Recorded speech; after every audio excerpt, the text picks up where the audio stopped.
ನಮಸ್ಕಾರ. ಎಸ್ ನ್ಯೂಸ್ಗೆ ಸ್ವಾಗತ. ನಾನು ಎಸ್ ದೇವೇಂದ್ರಗೌಡ. ಇಂದಿನ ಮುಖ್ಯಾಂಶಗಳು. ಡಿಕೆ ಶಿವಕುಮಾರ್ ಕಾಂಗ್ರೆಸ್ ಶಾಸಕಾಂಗ ಪಕ್ಷದ ನೂತನ ನಾಯಕರಾಗಿ ಸರ್ವಾನುಮತದಿಂದ ಆಯ್ಕೆ. ಹನುಮಂತಪ್ಪ ಮುದ್ದಾಪುರ ಅವರಿಗೆ ನಿಗಮ ಮಂಡಳಿ ಸ್ಥಾನ ನೀಡಬೇಕೆಂದು ಅಭಿಮಾನಿ ಬಳಗ ಒತ್ತಾಯ. ತಾಯಿ ಮಗುವಿನ ಆರೈಕೆಗಾಗಿ ಆರೋಗ್ಯ ಇಲಾಖೆಯ ಯೋಜನೆಗಳ ಸದುಪಯೋಗ ಪಡೆದುಕೊಳ್ಳಿ. ಯಾದವ ಸಮಾಜದ ಎಂಎಲ್ಸಿ ಬಿಟಿ ಶ್ರೀನಿವಾಸ್ ಅವರಿಗೆ ಸಚಿವ ಸ್ಥಾನ ನೀಡಬೇಕೆಂದು ಒತ್ತಾಯ. ಮಹಿಳೆಯರಲ್ಲಿ ಮುಟ್ಟು ಸಹಜ ಪ್ರಕ್ರಿಯೆ ಹೊರತು ಅದು ದೋಷಿತ ಕಳಂಕವಲ್ಲ. ಡಾಕ್ಟರ್ ಅಯ್ಯನಗೌಡ.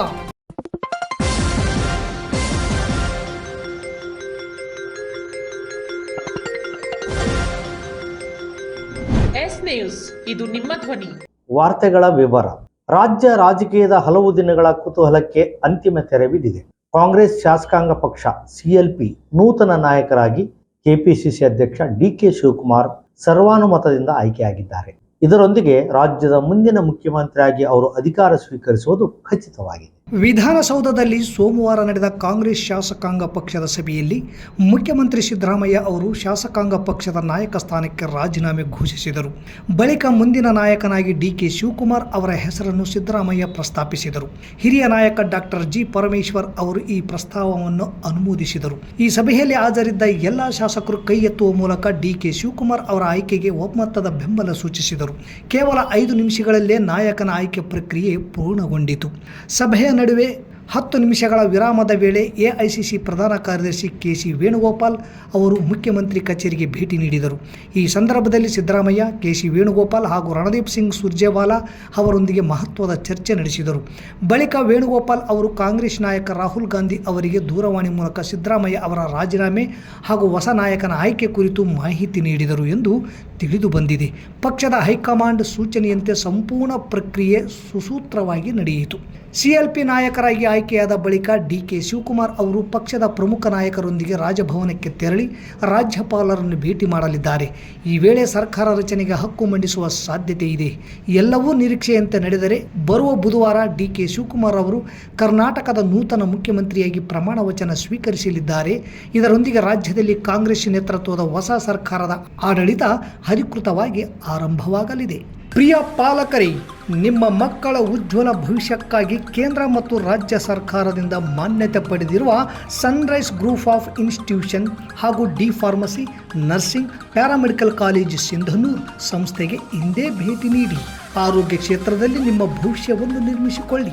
ಕಾಲೇಜಿನಲ್ಲಿರುವ ಕೋರ್ಸ್ಗಳು: ಡಿ ಫಾರ್ಮಸಿ ಅವಧಿ 2 ವರ್ಷ, ವಿದ್ಯಾರ್ಹತೆ PUC ಸೈನ್ಸ್ ಪಾಸ್ ಅಥವಾ NIOS ಪಾಸ್. ನರ್ಸಿಂಗ್ GNM ಅವಧಿ 3 ವರ್ಷ, ವಿದ್ಯಾರ್ಹತೆ PUC ಕಲಾ ವಿಜ್ಞಾನ ಮತ್ತು ವಾಣಿಜ್ಯ. Paramedical college DMLT, DHI, DOT and AT ಅವಧಿ 3 ವರ್ಷ, ವಿದ್ಯಾರ್ಹತೆ SSLC ಹಾಗೂ ದ್ವಿತೀಯ PUC ವಿಜ್ಞಾನ ಪಾಸ್.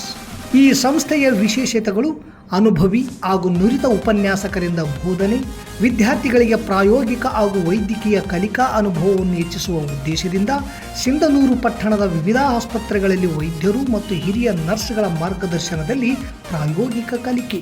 ಪ್ರತಿ ಶನಿವಾರ ತಜ್ಞ ವೈದ್ಯರಿಂದ ವಿಶೇಷ ಉಪನ್ಯಾಸ. ವಿದ್ಯಾರ್ಥಿಗಳಿಗೆ ಕಲಿಕಾ ಅನುಭವಕ್ಕಾಗಿ ಸಿಂಧನೂರು ಹಾಗೂ ವಿವಿಧ ನಗರದ ವೈದ್ಯರ ವತಿಯಿಂದ ಉಚಿತವಾಗಿ ನಡೆಯುವ ಸುಮಾರು ಆರೋಗ್ಯ ತಪಾಸಣಾ ಶಿಬಿರ ಹಾಗೂ ಸ್ವಯಂ ಪ್ರೇರಿತ ರಕ್ತದಾನ ಶಿಬಿರದಲ್ಲಿ ವಿದ್ಯಾರ್ಥಿಗಳು ಭಾಗವಹಿಸಿ ವಿಶೇಷ ಕಲಿಕಾ ಅನುಭವವನ್ನು ಪಡೆದಿರುತ್ತಾರೆ. ಸಮಾಜದಲ್ಲಿ ಆರೋಗ್ಯದ ಅರಿವು ಮೂಡಿಸುವ ಉದ್ದೇಶದಿಂದ ವಿದ್ಯಾರ್ಥಿಗಳ ಸಹಭಾಗಿತ್ವದಲ್ಲಿ ವಿವಿಧ ಆರೋಗ್ಯ ಜಾಗೃತಿ, ಆರೋಗ್ಯ ಜಾಥಾ ಕಾರ್ಯಕ್ರಮಗಳು ಹಾಗೂ ಆರೋಗ್ಯ ಶಿಕ್ಷಣ ಚಟುವಟಿಕೆಗಳನ್ನು ಹಮ್ಮಿಕೊಳ್ಳಲಾಗುತ್ತದೆ. ಪರಿಸರ ಸ್ವಚ್ಛತೆ ಮತ್ತು ಆರೋಗ್ಯಕರ ಜೀವನ ಶೈಲಿಯ ಕುರಿತು ಜನರಲ್ಲಿ ಅರಿವು ಮೂಡಿಸಲಾಗುತ್ತದೆ. ಸುಸಜ್ಜಿತ ಕಟ್ಟಡಗಳು, ಸ್ಮಾರ್ಟ್ ಕ್ಲಾಸಸ್, ಆಧುನಿಕ ಲ್ಯಾಬ್ ಸೌಲಭ್ಯಗಳು ಹಾಗೂ ಪ್ರಾಯೋಗಿಕ ತರಬೇತಿ ವ್ಯವಸ್ಥೆ. ವಿದ್ಯಾರ್ಥಿಗಳ ಸುರಕ್ಷತೆಗಾಗಿ CC ಕ್ಯಾಮೆರಾ ಅಳವಡಿಸಲಾಗಿದೆ. ವಿದ್ಯಾರ್ಥಿಗಳಿಗೆ ವಿವಿಧ ಖಾಸಗಿ ಆಸ್ಪತ್ರೆಗಳು ಹಾಗೂ ವಿವಿಧ ಫಾರ್ಮಾ ಕಂಪನಿಗಳ ಸಹಯೋಗದಲ್ಲಿ ಕ್ಯಾಂಪಸ್ ಸಂದರ್ಶನದ ಮೂಲಕ ನೇರ ಉದ್ಯೋಗದ ಅವಕಾಶವನ್ನು ಕಲ್ಪಿಸಲಾಗುತ್ತದೆ. ಪ್ರವೇಶಕ್ಕಾಗಿ ಹಿಂದೆ ಸಂಪರ್ಕಿಸಿ. ಇರ್ಫಾನ್ ಕೆ, ಅಧ್ಯಕ್ಷರು, Sunrise D pharmacy, nursing, paramedical college, Vasavi Kalyana ಮಂಟಪದ ಮುಂಭಾಗ, PWD ಕ್ಯಾಂಪ್, ರಾಯಚೂರು ರಸ್ತೆ, ಸಿಂಧನೂರು. Mobile number 8197143588, 8904242655, 9036731385. ಸಿದ್ದರಾಮಯ್ಯನವರು ಮುಖ್ಯಮಂತ್ರಿ ಸ್ಥಾನಕ್ಕೆ ರಾಜೀನಾಮೆ ನೀಡಿದ ನಂತರ ಜೂನ್ ಮೊದಲ ವಾರದಲ್ಲಿ ನಡೆಯುವ ಮುಖ್ಯಮಂತ್ರಿ ಗದ್ದುಗೆ ನಂತರ ನಿಗಮ ಮಂಡಳಿ ಆಯ್ಕೆ ಪ್ರಕ್ರಿಯೆ ನಡೆಯುತ್ತದೆ. ಈ ಸಂದರ್ಭದಲ್ಲಿ ನಮ್ಮ ಮುದ್ದಾಪುರ ಹನುಮಂತಪ್ಪ ಅವರನ್ನು ನಿಗಮ ಮಂಡಳಿಗೆ ಆಯ್ಕೆ ಮಾಡಬೇಕೆಂದು ಅವರ ಅಭಿಮಾನಿಗಳ ಬಳಗ ಒತ್ತಾಯಿಸಿತು. ನಗರದ ಪತ್ರಿಕಾ ಭವನದಲ್ಲಿ ಶನಿವಾರ ಸುದ್ದಿಗೋಷ್ಠಿ ನಡೆಸಿ ಮಾತನಾಡಿದ ಅವರ ಬೆಂಬಲಿಗರು ಮಸ್ಕಿ ಕ್ಷೇತ್ರದಲ್ಲಿ ಬ್ಲಾಕ್ ಕಾಂಗ್ರೆಸ್ ಅಧ್ಯಕ್ಷರಾಗಿ ನಿರಂತರ ಕಾರ್ಯಕರ್ತರನ್ನು ಸಂಘಟಿಸುವಲ್ಲಿ ಯಶಸ್ವಿಯಾಗಿ ಪಕ್ಷಕ್ಕೆ ಬಲ ತುಂಬಿದ್ದಾರೆ. 2021ರಲ್ಲಿ ನಡೆದ ಮಸ್ಕಿ ಕ್ಷೇತ್ರದ ಉಪಚುನಾವಣೆಯಲ್ಲಿ ಕಾಂಗ್ರೆಸ್ ಪಕ್ಷದ ಅಭ್ಯರ್ಥಿ ಆರ್ ಬಸನಗೌಡ ತುರ್ವಿಹಾಳ ಗೆಲುವು ಸಾಧಿಸಲಿಕ್ಕೆ ಕಾರಣರಾಗಿದ್ದಾರೆ. ಗ್ರಾಮ ಪಂಚಾಯಿತಿ, ಜಿಲ್ಲಾ ಪಂಚಾಯಿತಿ ಹಾಗೂ ನಿರ್ದೇಶಕರಾಗಿ ರಾಜ್ಯ ಮಟ್ಟದಲ್ಲಿ ಗುರುತಿಸಿಕೊಂಡವರು. ಈ ಹಿನ್ನೆಲೆಯಲ್ಲಿ ಆಯ್ಕೆ ಪ್ರಕ್ರಿಯೆಯಲ್ಲಿ ನಿಗಮ ಮಂಡಳಿ ಸ್ಥಾನಕ್ಕೆ ಹನುಮಂತಪ್ಪ ಮುದ್ದಾಪುರ್ ಇವರನ್ನು ಆಯ್ಕೆ ಮಾಡಬೇಕೆಂದು ದೇವರಾಜ್ ಗುಂಜಳ್ಳಿ ಕಾಂಗ್ರೆಸ್ ಪಕ್ಷದ ವರಿಷ್ಠರಲ್ಲಿ ಪತ್ರಿಕಾಗೋಷ್ಠಿ ಮೂಲಕ ಮನವಿ ಮಾಡಿಕೊಂಡರು. ಈ ಸಂದರ್ಭದಲ್ಲಿ ಪ್ರವೀಣ್ ದುಮತಿ, ಕನಕಪ್ಪ ಕುಣೆಕಲ್ಲೂರ್, ಸೋಮನಾಥ್ ಮಾಟೂರ್, ದೇವರಾಜ್ ಗುಂಜಳ್ಳಿ, ಎಚ್.ಕೆ. ದಿದ್ದಿಗಿ, ಅರವಿಂದ್ ರೆಡ್ಡಿ, ಸುರೇಶ್, ಹನುಮಂತ ಸೇರಿದಂತೆ ಅನೇಕ ಕಾಂಗ್ರೆಸ್ ಕಾರ್ಯಕರ್ತರು ಇದ್ದರು. ಮಸ್ಕಿ ಕ್ಷೇತ್ರದಲ್ಲಿ ತಾವು ಬ್ಲಾಕ್ ಕಾಂಗ್ರೆಸ್ ಅಧ್ಯಕ್ಷರಾಗಿ ನಿರಂತರವಾಗಿ ಕಾರ್ಯಕರ್ತರನ್ನು ಸಂಘಟಿಸುವಲ್ಲಿ ಯಶಸ್ವಿಯಾಗಿ ಪಕ್ಷವನ್ನು ಸಂಘಟಿಸಿದರು. ಅದರ ಪರಿಣಾಮವಾಗಿ 2021ರಲ್ಲಿ ನಡೆದಿರ್ತಕ್ಕಂಥ ಉಪಚುನಾವಣೆಯಲ್ಲಿ ಕಾಂಗ್ರೆಸ್ ಪಕ್ಷ ಅತ್ಯಂತ ಅಭೂತಪೂರ್ವವಾದ ಜಯವನ್ನು ಸಾಧಿಸಿತು. ಅದರಲ್ಲಿ ಮುದ್ದಾಪುರ ಹನುಮಂತಣ್ಣವರ ಪಾಲು ಕೂಡ ಆ ಜಯದಲ್ಲಿದೆ ಅಂತೇಳಿ ನಾನು ಬಯಸ್ತೇನೆ. ಹಾಗಾಗಿ ಗ್ರಾಮ ಪಂಚಾಯತಿಯಿಂದ ಹಿಡಿದು ಜಿಲ್ಲಾ ಪಂಚಾಯತಿಯಿಂದ ಹಿಡಿದು ನಿರ್ದೇಶಕರಾಗಿ ರಾಜ್ಯ ಮಟ್ಟದಲ್ಲಿ ಕೂಡ ತಾಲೂಕಿನ ಸಮೀಪದ ಜಂಗಮರಹಟ್ಟಿ ಗ್ರಾಮದಲ್ಲಿ ಜಿಲ್ಲಾಡಳಿತ, ಜಿಲ್ಲಾ ಪಂಚಾಯತ್, ಜಿಲ್ಲಾ ಆರೋಗ್ಯ ಮತ್ತು ಕುಟುಂಬ ಕಲ್ಯಾಣ ಇಲಾಖೆ ರಾಯಚೂರು ಹಾಗೂ ಪ್ರಾಥಮಿಕ ಆರೋಗ್ಯ ಕೇಂದ್ರ ಜವಳಗೆರೆ ಇವರ ಸಂಯುಕ್ತ ಆಶ್ರಯದಲ್ಲಿ ನಡೆದ ಆರೋಗ್ಯ ಇಲಾಖೆಯ ಯೋಜನೆಗಳ ಕುರಿತು ಜನಜಾಗೃತಿ ಮೂಡಿಸುವ ಕಾರ್ಯಕ್ರಮದಲ್ಲಿ ಆರೋಗ್ಯ ಇಲಾಖೆಯ ಯೋಜನೆಗಳ ಪಡೆದುಕೊಳ್ಳುವಂತೆ ಜಿಲ್ಲಾ ಆರೋಗ್ಯ ಶಿಕ್ಷಣಾಧಿಕಾರಿ ಈಶ್ವರ್ ಎಚ್ ದಾಸಪ್ಪನವರು ಮಾತನಾಡಿದರು. ಗರ್ಭಿಣಿಯ ಅವಧಿಯಲ್ಲಿ ತಾಯಿಯ ಆರೈಕೆ ಬಹಳ ಮಹತ್ವದಾಗಿದೆ. ಆರೋಗ್ಯ ಇಲಾಖೆಯಲ್ಲಿ ಸಿಗುವ ಸೇವಾ ಸೌಲಭ್ಯಗಳನ್ನು ಪ್ರತಿಯೊಬ್ಬ ತಾಯಂದಿರು ಆಶಾ ಕಾರ್ಯಕರ್ತರ ಜೊತೆಯಲ್ಲಿ ಪರೀಕ್ಷೆಗಾಗಿ ಆಸ್ಪತ್ರೆಗಳಿಗೆ ಭೇಟಿ ನೀಡಬೇಕು. ಕಬ್ಬಿಣಾಂಶ ಮಾತ್ರೆ, ಕ್ಯಾಲ್ಸಿಯಂ ಮಾತ್ರೆ, TD ಚುಚ್ಚುಮದ್ದನ್ನು ಪಡೆದುಕೊಳ್ಳಬೇಕು ಹಾಗೂ ಉತ್ತಮ ಪೌಷ್ಟಿಕ ಆಹಾರ ಸೇವನೆ ಮಾಡುವ ಮೂಲಕ ಸಹಜ ಹೆರಿಗೆಯನ್ನು ಮಾಡಿಸಿಕೊಳ್ಳಬೇಕು. ಹೆರಿಗೆ ನಂತರ ಮಕ್ಕಳಿಗೆ ಸಮಯಕ್ಕೆ ಸರಿಯಾಗಿ ಲಸಿಕೆಯನ್ನು ಹಾಕಿಸಬೇಕು ಹಾಗೂ ಬಾಣಂತಿಯ ಅವಧಿಯಲ್ಲಿ ತಾಯಿ ಉತ್ತಮ ಪೌಷ್ಟಿಕ ಆಹಾರ ಸೇವನೆ ಮಾಡಬೇಕು. ಮಕ್ಕಳಿಗೆ ತಪ್ಪದೆ 6 ತಿಂಗಳ ಕಾಲ ಎದೆಯ ಹಾಲನ್ನು ಕೊಡಬೇಕು. ನಂತರದ ದಿನಗಳಲ್ಲಿ ಲಘುವಾದ ಮತ್ತು ತೆಳುವಾದ ಪೌಷ್ಟಿಕ ಆಹಾರವನ್ನು ಕೊಡುವುದರ ಮೂಲಕ ತಾಯಿ ಮಕ್ಕಳ ಆರೋಗ್ಯವನ್ನು ಚೆನ್ನಾಗಿ ಕಾಪಾಡಿಕೊಳ್ಳಬೇಕು. ಮನೆಗೆ ತೆರಳಿ ಆರೋಗ್ಯ ಶಿಕ್ಷಣ ನೀಡಿ ಉತ್ತಮ ಆರೋಗ್ಯ ಕಾಪಾಡಿಕೊಳ್ಳಿ ಎಂದರು. ಜಿಲ್ಲಾ ಆರೋಗ್ಯ ಶಿಕ್ಷಣಾಧಿಕಾರಿ ಬಸಯ್ಯ ಮಾತನಾಡಿ, ಮಳೆಗಾಲ ಪ್ರಾರಂಭವಾಗಿರುವುದರಿಂದ ಸೊಳ್ಳೆಗಳ ಸಂಖ್ಯೆ ಹೆಚ್ಚಾಗಿ ಡೆಂಗ್ಯೂ, ಮಲೇರಿಯಾ, ಮೆದುಳು ಜ್ವರ ಮುಂತಾದ ಸಾಂಕ್ರಾಮಿಕ ಕಾಯಿಲೆಗಳು ಹರಡುವ ಸಾಧ್ಯತೆ ಹೆಚ್ಚಿರುತ್ತದೆ. ಅದಕ್ಕಾಗಿ ಸಾರ್ವಜನಿಕರು ಸೊಳ್ಳೆ ನಿಯಂತ್ರಣಕ್ಕಾಗಿ ಮನೆ ಸುತ್ತಮುತ್ತ ಇರುವ ಪರಿಸರವನ್ನು ಸ್ವಚ್ಛವಾಗಿ ಇಟ್ಟುಕೊಳ್ಳಬೇಕು. ಲಾರ್ವಾ ಉತ್ಪತ್ತಿಯಾಗದಂತೆ ನೋಡಿಕೊಂಡು ಸಾಂಕ್ರಾಮಿಕ ರೋಗಗಳು ಹರಡದಂತೆ ಮುನ್ನೆಚ್ಚರಿಕೆ ಕ್ರಮಗಳನ್ನು ಕೈಗೊಳ್ಳಬೇಕು ಹಾಗೂ 100 ದಿನಗಳ ಕ್ಷಯ ಮುಕ್ತ ಅಭಿಯಾನ ಕಾರ್ಯಕ್ರಮ ನಡೆಯುತ್ತಿದ್ದು, ಯಾರಿಗಾದರೂ 2 ವಾರದ ಕೆಮ್ಮು ಕೆಮ್ಮಿದಾಗ ಕಫದಲ್ಲಿ ರಕ್ತ ಹಸಿವಾಗದೇ ಇರುವುದು, ದೇಹದಲ್ಲಿ ತೂಕ ಕಡಿಮೆಯಾಗುವುದು ಕಂಡು ಬಂದರೆ ಕ್ಷಯ ರೋಗ ಇರಬಹುದು.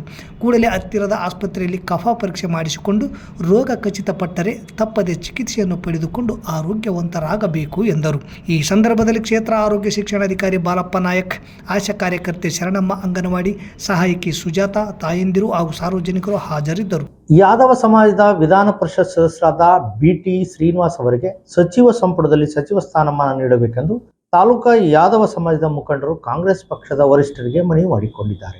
ನಗರದ ಪತ್ರಿಕಾ ಭವನದಲ್ಲಿ ಶನಿವಾರ ಸುದ್ದಿಗೋಷ್ಠಿ ನಡೆಸಿ ಮಾತನಾಡಿದ ಅವರು 1999ರಿಂದ 2003ರವರೆಗೆ ಯಾದವ ಸಮಾಜದ ಕಲಮಲ ಕ್ಷೇತ್ರದ ಮುದ್ದಪ್ಪ ಮುನಿಯಪ್ಪ ಸಚಿವರಾಗಿದ್ದರು. ತದನಂತರ ಕಳೆದ 20 ವರ್ಷಗಳಿಂದಲೂ ನಮ್ಮ ಸಮಾಜದ ಯಾರೊಬ್ಬರಿಗೂ ಕೂಡ ಸಚಿವ ಸ್ಥಾನ ಸಿಕ್ಕಿಲ್ಲ. ಸರ್ಕಾರ ನಮ್ಮ ಸಮಾಜಕ್ಕೆ ಅನ್ಯಾಯ ಮಾಡದೆ ಹಿಂದುಳಿದ ವರ್ಗದವರಾದ ನಾವು ಈ ರಾಜ್ಯದಲ್ಲಿ 30 ಲಕ್ಷಕ್ಕೂ ಅಧಿಕ ಜನಸಂಖ್ಯೆ ಹೊಂದಿದ್ದೇವೆ. ಮುಂಬರುವ ಸಚಿವ ಸಂಪುಟದಲ್ಲಿ ಸರ್ಕಾರ ಯಾದವ ಸಮಾಜದ ರಾಜ್ಯಾಧ್ಯಕ್ಷರಾದ BT ಶ್ರೀನಿವಾಸ್ ಅವರಿಗೆ ಸಚಿವ ಸ್ಥಾನಮಾನ ಕೊಟ್ಟು ನಮ್ಮ ಸಮಾಜಕ್ಕೆ ನ್ಯಾಯ ಒದಗಿಸಿಕೊಡಬೇಕು ಎಂದು ಕಾಂಗ್ರೆಸ್ ಸರ್ಕಾರಕ್ಕೆ ಮಾಜಿ ಸೈನಿಕ ವೀರೇಶ್ ಯಾದವ್ ಒತ್ತಾಯಿಸಿದರು. ಈ ಸಂದರ್ಭದಲ್ಲಿ ಅಧ್ಯಕ್ಷ ಚಾಗಿ ನರಸಪ್ಪ, ಪ್ರಧಾನ ಕಾರ್ಯದರ್ಶಿ ರಮೇಶ್ ಮಾಡ್ಸಿರ್ವಾರ್, ಉಪಾಧ್ಯಕ್ಷ ಬಸವರಾಜ್ ಕೆಸರಟ್ಟಿ, ಸಹ ಕಾರ್ಯದರ್ಶಿ ಬಾದಾಮಿ ಮಂಜುನಾಥ್, ರಾಘವೇಂದ್ರ ಯಾದವ್, ಯುವಕರ ಸಂಘದ ಅಧ್ಯಕ್ಷ ರಮೇಶ್ ಸೇರಿದಂತೆ ಸಮಾಜದ ಅನೇಕ ಮುಖಂಡರಿದ್ದರು. BT ಶ್ರೀನಿವಾಸ್ ಅವರಿಗೆ ಸಚಿವ ಸಂಪುಟದಲ್ಲಿ ಸಚಿವ ಸ್ಥಾನ ಕೊಡಬೇಕು ಅಂತೇಳಿ ನಮ್ಮ ಸಿಂಧೂರು ತಾಲೂಕಾ ಯಾದವ ಸಮಾಜದಿಂದ ವಿನಂತಿಸಿಕೊಳ್ಳುತ್ತೇವೆ. ಕರ್ನಾಟಕ ರಾಜ್ಯದಲ್ಲಿ 28ರಿಂದ 30 ಲಕ್ಷ ಜನಸಂಖ್ಯೆ ಹೊಂದಿರತಕ್ಕಂಥ ಯಾದವ ಸಮಾಜ ಹಿಂದುಳಿದ ವರ್ಗದವರು ಎಸ್ಪೆಷಲಿ. ಸೊ ಹಿಂದುಳಿದ ವರ್ಗರು ಕೂಡ ಈ ಕರ್ನಾಟಕ ಸರ್ಕಾರದಲ್ಲಿ ಸಚಿವ ಸ್ಥಾನ ಕೊಡಬೇಕಂತ ಕೇಳ್ತೀವಿ. ಕಳೆದ 20 ವರ್ಷಗಳಿಂದ ನಮ್ಮ ಸಮಾಜದ ಯಾರೊಬ್ಬರು ಕೂಡ ಸಚಿವ ಸ್ಥಾನ ತಗೊಂಡುಕೊಂಡಿಲ್ಲ. ಈಗ ನಮ್ಮ ಸರ್ ಹೇಳಿದ ಪ್ರಕಾರ ಎ ಕೃಷ್ಣಪ್ಪರ ಆದ ನಂತರ ಇಲ್ಲಿವರೆಗೂ ಕೂಡ ಸಚಿವ ಸ್ಥಾನದಲ್ಲಿ ಯಾರು ಇಲ್ಲ. ಸೊ ಅದಕ್ಕಾಗಿ ಅವರು ಹಳೆಯದಾಗಿರ್ತಕ್ಕಂಥ ವಿಧಾನ ಪರಿಷತ್ ಸದಸ್ಯರಾಗಿರ್ತಕ್ಕಂಥ ಡಿ ಟಿ ಶ್ರೀನಿವಾಸ್ ಅವರಿಗೆ ಸಚಿವ ಸ್ಥಾನ ಕೊಡಬೇಕಂತೇಳಿ ಈ ಮೂಲಕ ನೆನೆಸಿಕೊಳ್ಳುತ್ತೇನೆ. ರಾಷ್ಟ್ರೀಯ ಕಿಶೋರ್ ಸ್ವಾಸ್ಥ್ಯ ಕಾರ್ಯಕ್ರಮದ ಅಡಿಯಲ್ಲಿ ನಡೆಯುತ್ತಿರುವ ವಿಶ್ವ ಋತುಚಕ್ರ ನೈರ್ಮಲ್ಯ ದಿನಾಚರಣೆ ಕಾರ್ಯಕ್ರಮವನ್ನು ಮುಟ್ಟಿನ ಸ್ನೇಹಿತ ಪ್ರಪಂಚಕ್ಕಾಗಿ ಎಲ್ಲರೂ ಹೋಗೋಣ ಎಂಬ ಘೋಷವಾಕ್ಯ ಹೇಳುತ್ತಾ ಮಹಿಳೆಯರಿಗೆ, ಕಾಲೇಜಿನ ವಿದ್ಯಾರ್ಥಿಗಳಿಗೆ ಪೌಷ್ಟಿಕಾಹಾರ ಸೇವನೆ, ಋತುಚಕ್ರ ನೈರ್ಮಲ್ಯದ ಅರಿವು ಮತ್ತು ಜಾಗೃತಿ ಬಗ್ಗೆ ತಿಳಿಸಿ, ಜೊತೆಗೆ ಮಹಿಳೆಯರಲ್ಲಿರುವ ಋತುಚಕ್ರದ ಸಂಬಂಧಿ ಸಮಸ್ಯೆಗಳ ಗೊಂದಲಗಳ ನಿವಾರಣೆ ಕುರಿತು ತಾಲೂಕಾ ವೈದ್ಯಾಧಿಕಾರಿ ಡಾಕ್ಟರ್ ಐನ್ಗೌಡ ಆರೋಗ್ಯ ಜಾಗೃತಿ ಮೂಡಿಸಿದರು.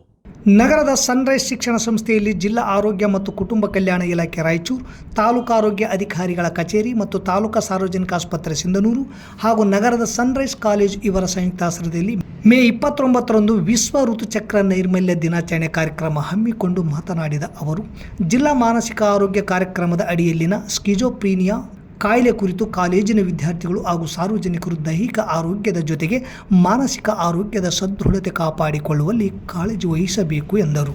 ಜಿಲ್ಲಾ ಮಾನಸಿಕ ಆರೋಗ್ಯ ಸಮಾಲೋಚಕ ಅರುಣ್ ಕುಮಾರ್ ಕೆ, ವಿಬಿಡಿಟಿಎಸ್ ಮೇಲ್ವಿಚಾರಕ ಎಫ್ಎ ಹಣಗಿ, ಎಲ್ಎನ್ಆರ್ಕೆಎಸ್ಕೆ ಆಪ್ತ ಸಮಾಲೋಚಕ ರಾಮಾನುಜನ್ ಕುಮಾರ್ ವಿಶ್ವ ಋತುಚಕ್ರ ನೈರ್ಮಲ್ಯ ದಿನವನ್ನು ಉದ್ದೇಶಿಸಿ ರಾಷ್ಟ್ರೀಯ ಕಿಶೋರ್ ಸ್ವಾಸ್ಥ್ಯದಡಿಯಲ್ಲಿ ನಡೆದ ಕಾರ್ಯಕ್ರಮದಲ್ಲಿ ಮುಟ್ಟಿನ ಸ್ನೇಹಿತ ಪ್ರಪಂಚಕ್ಕಾಗಿ ಹೋಗೋಣ ಎಂಬ ಘೋಷವಾಕ್ಯವನ್ನು ಹೇಳುತ್ತಾ ಋತುಚಕ್ರದ ವೇಳೆ ನೈರ್ಮಲ್ಯ ಕಾಪಾಡದಿದ್ದರೆ ಏನಾಗುತ್ತದೆ ಎಂಬುದರ ಬಗ್ಗೆ ವಿದ್ಯಾರ್ಥಿಗಳಲ್ಲಿ ಯುಟಿಐ, ಆರ್ಟಿಐ, TTS, ಬಂಜೆತನ, PID ಹಾಗೂ ಇತರೆ ಅನೇಕ ಸಮಸ್ಯೆಗಳು ಮುಟ್ಟಿನ ನೈರ್ಮಲ್ಯ ಇಲ್ಲದೆ ಇರುವುದರಿಂದ ಆಗುವ ಸಂಭವಗಳು ಜಾಸ್ತಿ ಇರುತ್ತದೆ ಎಂದು ವಿದ್ಯಾರ್ಥಿಗಳಿಗೆ ಜಾಗೃತಿ ಮೂಡಿಸಿ ಸ್ನೇಹ ಕ್ಲಿನಿಕ್ ಸೇವಾ ಸೌಲಭ್ಯ ಕುರಿತು ಹಾಗೂ ಋತುಚಕ್ರ ಸಂಬಂಧ ಸಮಸ್ಯೆಗಳ ನಿವಾರಣೆಯ ಬಗ್ಗೆ ವಿವರಿಸಿದರು.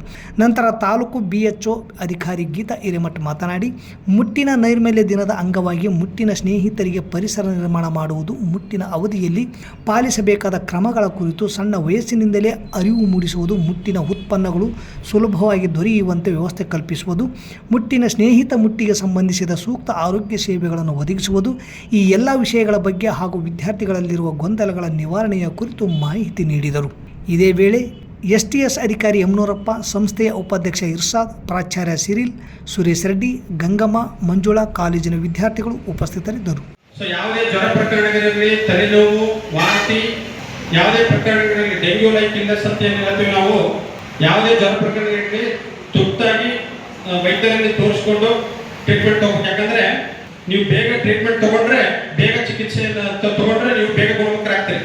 ಇದಕ್ಕೇನಾದರೂ ನಿರ್ಲಕ್ಷ್ಯ ಮಾಡಿದರೆ ಡೆಂಗ್ಯೂ ಬಹಳ ಮಾರಕ ರೋಗವಾಗಿರ್ತದೆ, ಸಾವು ಕೂಡ ಸಂಭವಿಸಬಹುದು. ಆ ಕಾರಣದಿಂದ ಯಾರು ನಿರ್ಲಕ್ಷ್ಯ ವಹಿಸದೇ ತಪ್ಪದೆ ಈ ಸೊಳ್ಳೆ ಸಾಂದ್ರತೆ ತಾಣಗಳನ್ನು ಕಡಿಮೆಗೊಳಿಸಬೇಕು. ಗ್ರಾಮ ಪಂಚಾಯಿತಿ ಮಟ್ಟದಲ್ಲಿ, ಪಟ್ಟಣ ಪಂಚಾಯಿತಿ ಮಟ್ಟದಲ್ಲಿ, ನಗರಸಭೆ ಮಟ್ಟದಲ್ಲಿ ತಾವೆಲ್ಲರೂ ಈಗಾಗಲೇ ಪ್ರತಿ ಶುಕ್ರವಾರ ತಾವೆಲ್ಲ ಸೋರ್ಸ್ ಪ್ರೊಟೆಕ್ಷನ್ ಅಂತೇಳಿ ನಮ್ಮ ನಗರ ಕೇಂದ್ರದ ಸಿಬ್ಬಂದಿಗಳ ಜೊತೆ ಸಹಕರಿಸಿದ್ದೀರಿ. ಅದಕ್ಕೆ ನಾನು ಧನ್ಯವಾದಗಳು ಸಲ್ಲಿಸ್ತಾ ಇದ್ದೀನಿ. ಇಲ್ಲಿಗೆ ವಾರ್ತಾ ಪ್ರಸಾರ ಮುಕ್ತಾಯವಾಯಿತು. ನಿರಂತರ ಸುದ್ದಿಗಾಗಿ ವೀಕ್ಷಿಸಿ S ನ್ಯೂಸ್. ಇದು ನಿಮ್ಮ ಧ್ವನಿ. ನಮಸ್ಕಾರ.